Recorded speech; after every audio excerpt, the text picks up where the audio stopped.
जंगल का भूत। एक गांव में लोकेश अपने पिता के साथ रहता था। उसकी माँ का स्वर्गवास हो चुका था। लोकेश के पिता रामेश्वर उसे पढ़ा लिखाकर बड़ा आदमी बनाना चाहते थे। यही उसकी माँ का भी सपना था, जिसे पूरा करने की कोशिश दोनों बाप बेटे जी जान से करते थे। लोकेश का स्कूल बहुत दूर था, बीच में जंगल पड़ता था। वह सुबह जल्दी घर से निकलता था और जंगल के रास्ते स्कूल जाता था। एक दिन वह स्कूल से वापस आ रहा था। सुनसान जंगल में उसे कुछ आवाज सुनाई दी। वह डर गया, लेकिन हिम्मत करके आगे चलता रहा। भूत। लड़के कहाँ जा रहा है? लोकेश डरते डरते। तुम कौन हो? भूत। मैं इस जंगल का भूत हूँ। बहुत दिन से तुझे देख रहा हूँ। तुझे डर नहीं लगता? गांव वाले मेरे डर से इस जंगल में नहीं आते। लोकेश। डर तो लगता है, लेकिन स्कूल जाने का यही एक रास्ता है। दूसरे रास्ते से नदी पार करके जाना पड़ता है, और नाव वाले को देने के लिए मेरे पास पैसे नहीं हैं।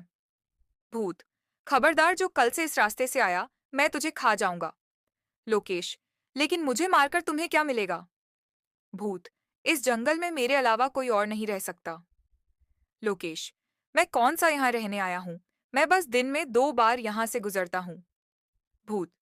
तुझे मुझसे डर नहीं लगता? लोकेश। डर तो लगता है, लेकिन मैंने अपनी मरती हुई माँ से पढ़ लिख कर बड़ा आदमी बनने का वादा किया था। उसके लिए मैं कुछ भी कर सकता हूँ। भूत को उस पर तरस आ जाता हूँ। भूत।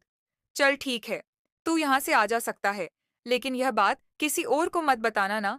किसी को अपने साथ यहाँ लाना। लोकेश बहुत खुश होता है। वह जल्दी से उस जंगल से निकलकर घर पहुंच जाता है। लोकेश अपने पिता को सब बताना चाहता था, लेकिन उसके पिता रामेश्वर जी यह बात जानकर उसे जंगल में नहीं जाने देते। इसलिए वह चुप रहता है। अगले दिन से वह डरते डरते जंगल से स्कूल आने जाने लगता है। कभी कभी उसे भूत की आवाज सुनाई देती। भूत उससे सवाल पूछता, जैसे तेरे पिता क्या करते हैं? आज स्कूल में क्या पढ़ाया? लोकेश भूत के सवालों के जवाब देता था।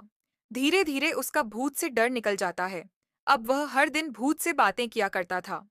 एक दिन लोकेश ने भूत से पूछा, लोकेश, तुम भूत कैसे बन गए? भूत। मुझे कुछ लोगों ने मार दिया था। जब तक उनसे बदला नहीं लूंगा, मैं भूत ही बना रहूंगा। लोकेश। लेकिन क्यों मारा था तुम्हें? भूत। मैं फसल बेचकर पैसे लेकर गांव आ रहा था। तभी 4 लोगों ने मेरे पैसे छीन लिए और मुझे मार दिया। यह सुनकर लोकेश को बहुत दुहक होता है। लोकेश। तुम उनको माफ कर दो, तुम्हें मुक्ति मिल जाएगी। भूत। लड़के, तुझसे बात कर लेता हूं तो तू कुछ भी बोल रहा है। चल भाग यहाँ से, नहीं तो अगली बार से जंगल में घुसने नहीं दूंगा। लोकेश। हमारे मास्टर जी कहते हैं, कोई तुम्हारे साथ बुरा करे और तुम भी बदला लेने के लिए उसके साथ बुरा करो, तो तुम्हारे में और उसमें क्या फर्क रह जाएगा?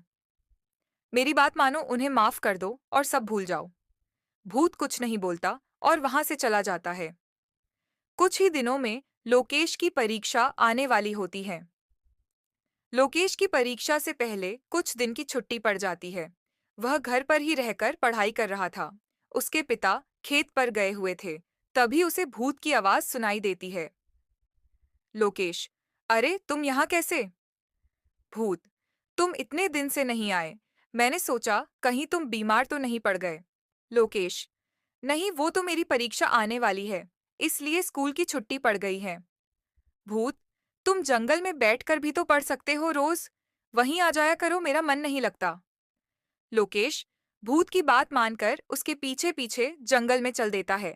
वहां एक पेड़ के नीचे बैठकर पढ़ने लगता है। भूत। अगर तुम चाहो तो मैं तुम्हें नकल करा सकता हूँ। मैं तुम्हारे सामने कॉपी लेकर आ जाऊंगा मुझे, और कॉपी को केवल तुम देख पाओगे। तुम देखकर पेपर दे देना। लोकेश। नहीं, यह गलत होगा। मुझे अपनी क्षमता से पेपर देने चाहिए। नकल करके मैं कभी बड़ा आदमी नहीं बन सकता। भूत। मुझे माफ कर दो, मैं तुम्हारी मदद करना चाहता था। लोकेश। अगर तुम मदद करना चाहते हो तो सुनो, उन लोगों को माफ कर दो और मुक्त हो जाओ। भूत वहां से चला जाता है। कुछ देर में लोकेश भी घर आ जाता है। अगले दिन लोकेश के घर पर कुछ लोग आए थे, जो उसके पिता से बात कर रहे थे। बाद में वे लोग चले जाते हैं। लोकेश। पिताजी, ये कौन थे? रामेश्वर जी। ये सब गुंडे थे। इन्होंने एक आदमी के पैसे छीनकर उसे मार दिया था। ये बता रहे थे बहुत दिनों से परेशान थे। न खा पाते थे न सो पाते थे। लेकिन कल वही आदमी इनके सपने में आकर बोला कि रामेश्वर जी के बेटे लोकेश के कारण मैं तुम्हें माफ कर रहा हूँ। तब से ये चारों हमें ढूंढ रहे थे। अब चारों जाकर पुलिस स्टेशन में पेश होने जा रहे हैं।